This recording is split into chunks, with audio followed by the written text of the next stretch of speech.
G'day Hodinkee, my name's Jack and I'm from Sydney, Australia. Now the watch I'm going to be telling my story about is the one that's on my wrist. It's an Oris Diver 65 bronze bezel at 40mm. And I absolutely love this watch. This was a gift to myself for my 21st birthday, and I'm a vintage guy at heart. However, when I need something that's a little bit more robust, waterproof, this is the one I go for. Now, living in Australia and in Sydney, growing up, you're effectively baptised in the surf. We spend all our time at the beach, all our time swimming, surfing. So this is the go-to in the ocean. And that brings me on to my second hobby, which, apart from watches, I love film photography. Now, the camera I shoot specifically is this one here. It's a Nikonos 4A. It's a waterproof 35mm film camera, and I use it to shoot surf photography. And I absolutely love this thing, nearly as much as I love the Oris. In and out of the water, this thing has a fantastic lens on it, takes a fantastic photo, really robust. It's used by divers. I know Jason Heaton's got one as well. And for surf photography, there really is no better tool.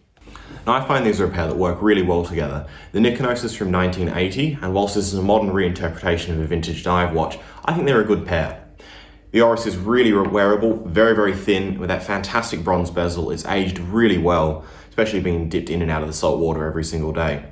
It's got a little bit of shine left to it, but with quite a bit of corrosion, it's aging really well, and I think it looks fantastic. The steel as well is getting quite a few scratches on it, which is good because I want to use this watch and I want it to develop over time.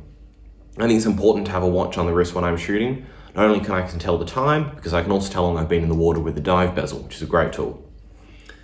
It's been with me with one or two close calls.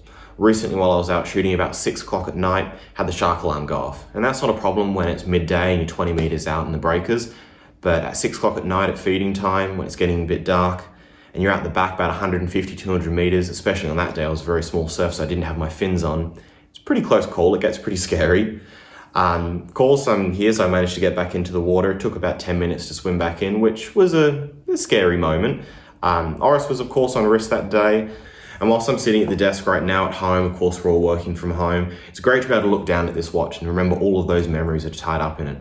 I can look at all the shots I've taken over the time I've been shooting, and I can know that this watch was on wrist every single one of those. I can look down at it while I'm at the desk, and I can remember all of those, remember all of the good times, all the time surfing, shooting surf, swimming, and it's always there for me. It's a watch I don't think I'll ever sell, and it'll be on my wrist forever.